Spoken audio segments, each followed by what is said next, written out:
As an MCTA student, I never get bored. MCTA has a lot to offer all types of students, no matter what you're into. Students in the Manufacturing Construction Academy walk a different path. They feel the satisfaction of a hard day's work, learning the skills to build things that will last longer than a lifetime, from small residential jobs to large commercial work sites. Imagine this is your classroom.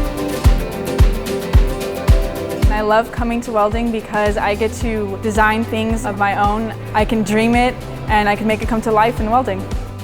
The skills that these young men and women will learn in the MCTA really can help serve as a positive influence. We want to provide each MCTA student with the terminology and knowledge of each trade and have them work on real-world projects. The reason why I joined MCTA is for the experience of building stuff. I grew up playing with Legos. Now I'm building things in woodshop.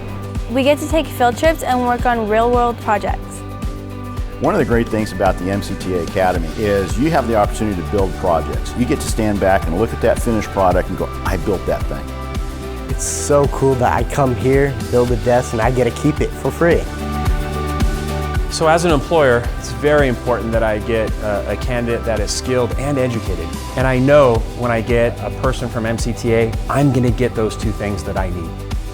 We encourage all MCTA students to dream it, to design it, to build it, to use it, and to be proud of it.